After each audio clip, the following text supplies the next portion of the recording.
Hi, welcome to another episode of Newspaper Article Lucky Dip with myself, Jenny, our most beautiful of co-hosts, Yvette, the bearer of the hat, and Elfie, who is once again in the Papazan.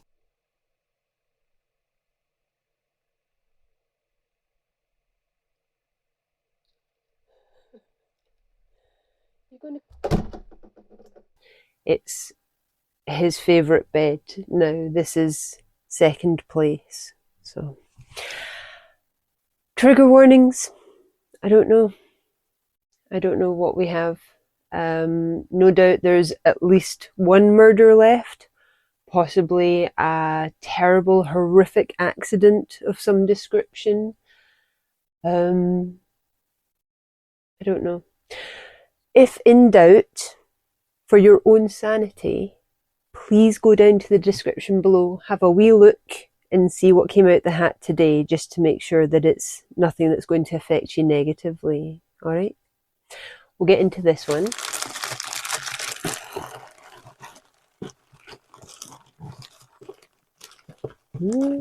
Pure and pure.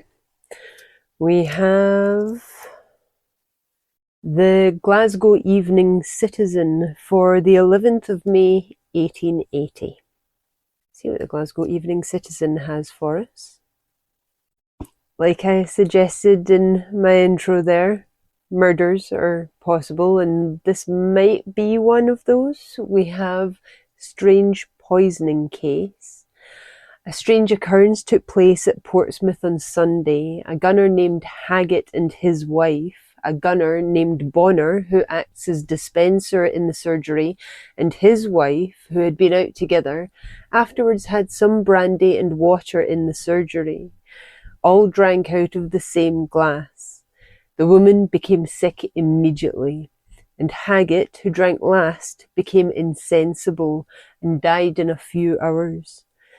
It is said that a preparation of naphtha, a toxic raw petrol or gasoline from crude oil, had been mixed in the glass.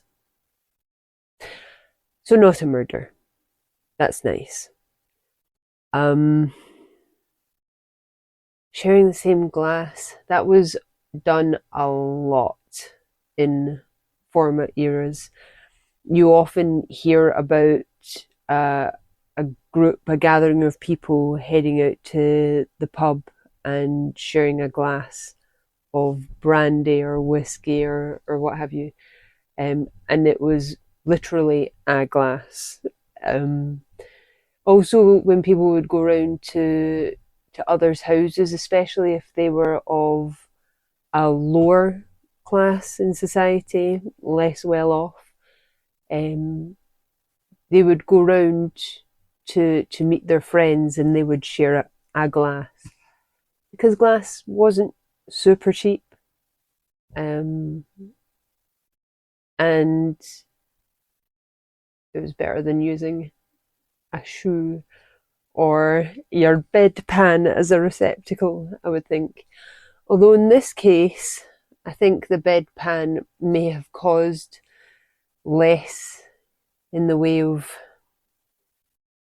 negative eventualities for these four folk. The glass has obviously not been very well washed out, but not only that, all of them seem to have died. At least, says that Haggett died. Says the woman became sick immediately. It doesn't actually talk about Bonner dying. It doesn't say that all four people died. It only really says that Haggett died. And he was the last to drink.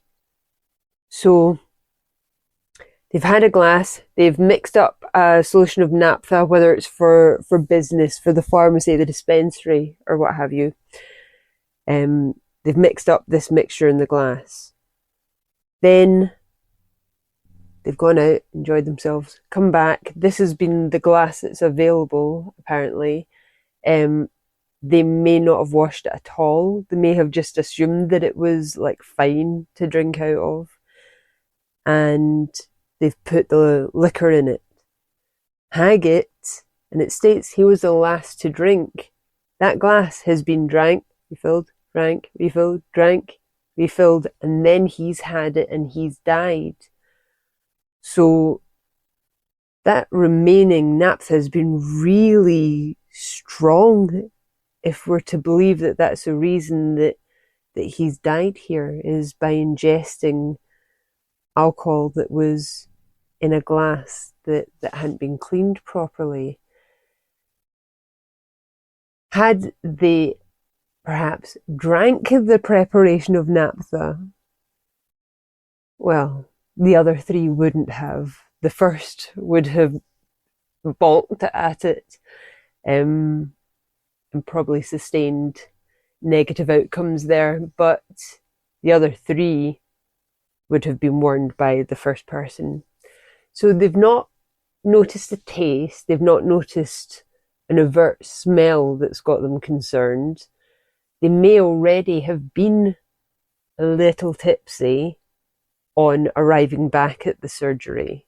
They've been out all night. They've not drank, they've not smelled it, they've not tasted it, or at least no one's mentioned. And it's made it round all four people, killing the last at least. We don't know about the other three. So it's really potent. Because technically the glass has been washed out 3 times by the other three drinking their beverages. It's a strange one.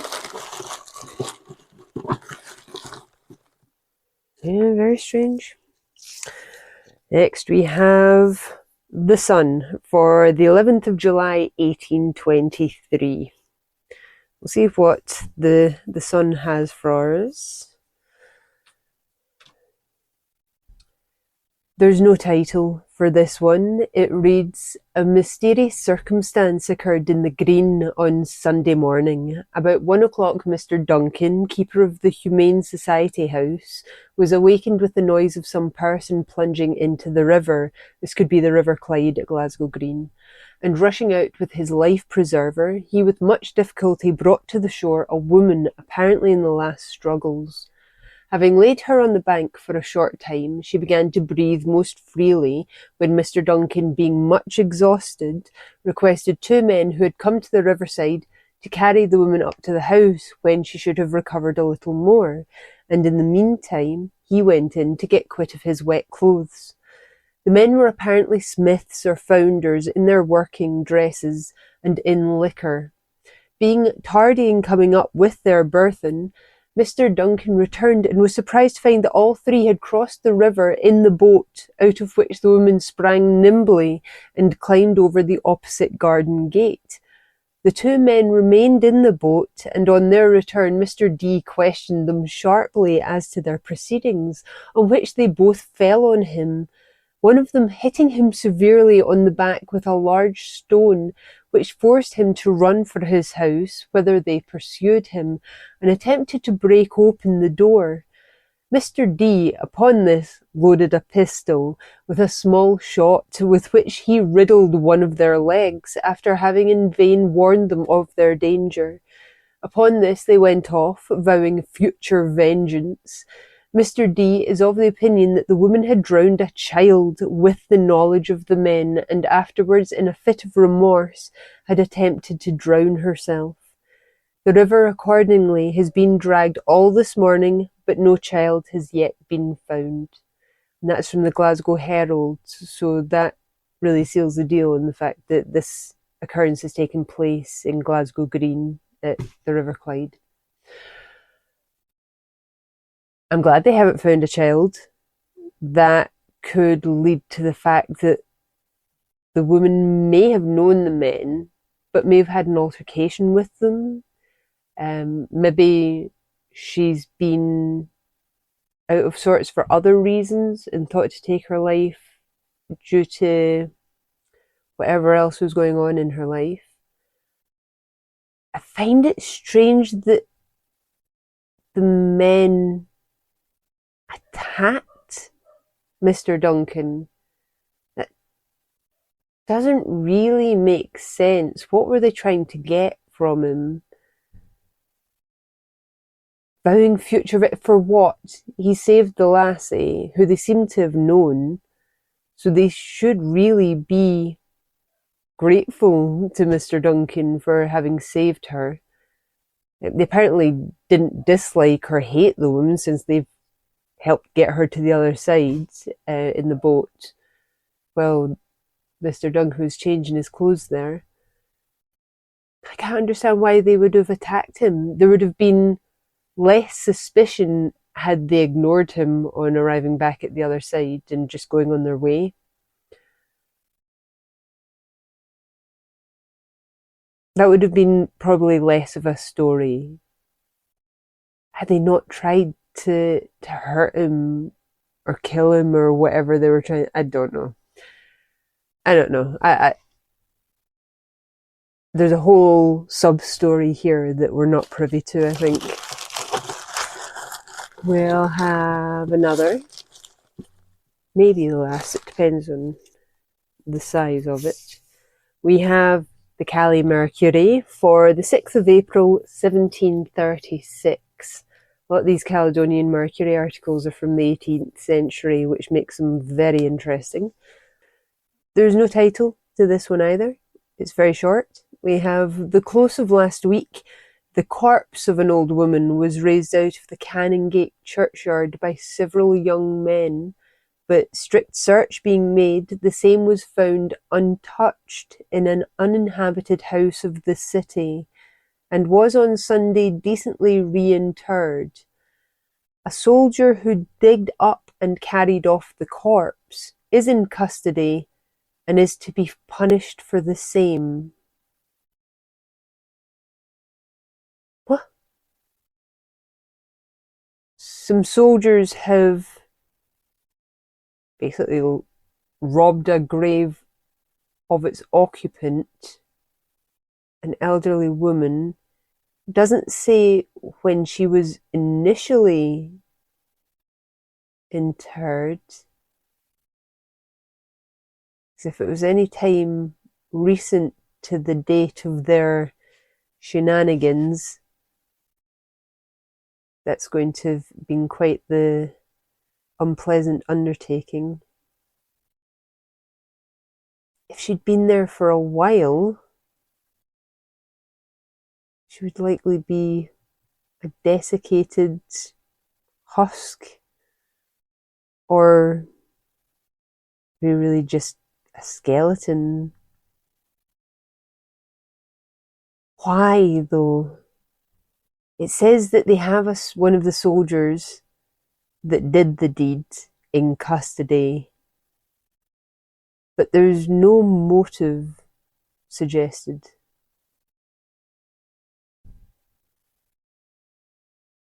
And they just left the corpse in a house? Was it maybe like a plan of theirs? Were they trying to stage something that might be to their benefit? Or did any of them maybe know the woman?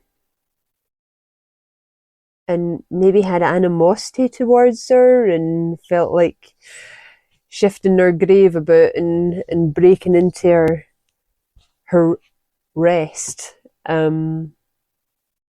might be some kind of punishment for any potential wrongdoings. Soldiers in the cities at the time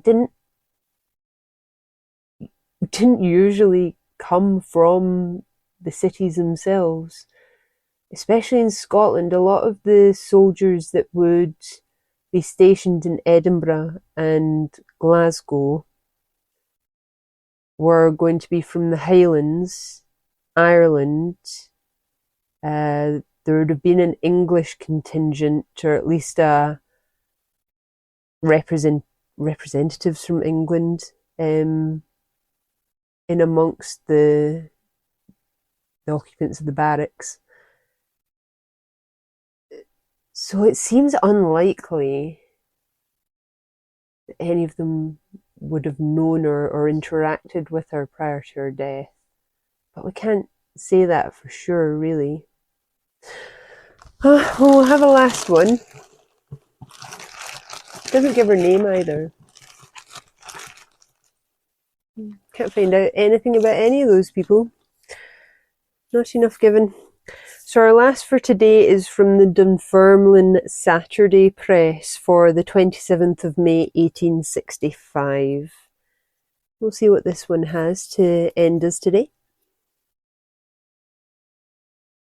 The title for this one would suggest that we're verging on American politics some, and the coincidence for this episode is going to lie in the fact that the first episode and our last episode are both relating to poisoning. So here we have the poisoning of Andrew Johnson.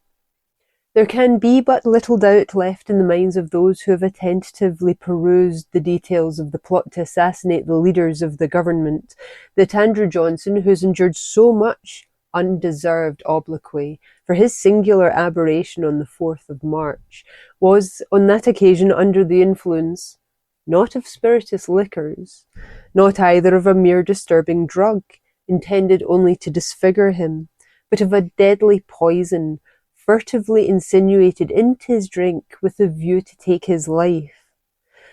I've added a note here to clear up that statement a little. Now, he had apparently made a fool of himself at the inauguration of Abraham Lincoln by giving what seemed to be a very drunken speech. It is in proof that the assassinations were to have been perpetrated on the 4th of March, and that Booth, the chief assassin, had posted himself in a position where Mr. Lincoln must pass close by, and it was doubtless expected that about the time when the president should have perished by the pistol, the new vice president would have expired in the capital from the effects of the potion he had taken.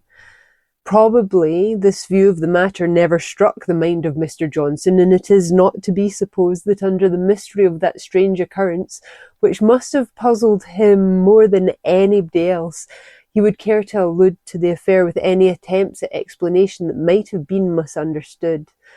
The disclosure of the instructions distributed among the assassins that they were at liberty to use the blade, the pistol, or the bowl, but they must bear in mind the latter had once failed, seems to be conclusive upon this point, and will doubtless suggest some important recollections to the President's mind. His powerful nature triumphed over the infernal draught, and thus, in addition to an invaluable life being saved to the nation, we are gratified by the conviction that one who has always been a sober, self-respecting statesman is now providentially relieved from even a passing cloud on his career. Okay. Yeah. He would have been really surprised, especially if he had not had very much to drink that day. He has got up in front of all of these distinguished people at the inauguration of Abraham Lincoln, and maybe hasn't been able to find his words. Maybe his vision is a bit off. You can think of all the ways that poison can affect you outside of just cognitively, just being able to get from A to B, stand up, look people in the eye, read a speech. It's probably very difficult while poisoned. It doesn't say what the poison was. Be surprised if it wasn't something like arsenic or cyanide or something. But yeah, he would have been pretty surprised to find himself suddenly not so compos mentis. And obviously, in the interim, the papers have had something of a field day discussing this drunken speech and laying the undeserved obloquy on thick to Mr. Johnson. But this paper is obviously very much on side with the man and is quite keen to absolve him of any slight to his character. So there we go. We know that Lincoln didn't survive. that was the end of him. But it could have been worse, I guess, according to the paper. I assume Andrew Johnson then became the president. I don't know the order of these things. I'm not even sure if Andrew Johnson ever was a president. But if he was the new vice president and the president has been murdered, I assume that he had some time in office in the hot seat. So technically, that's a silver lining to this last story, and it's not as gloomy and negative as the title may have assumed. So we may see you for the next one. Take care.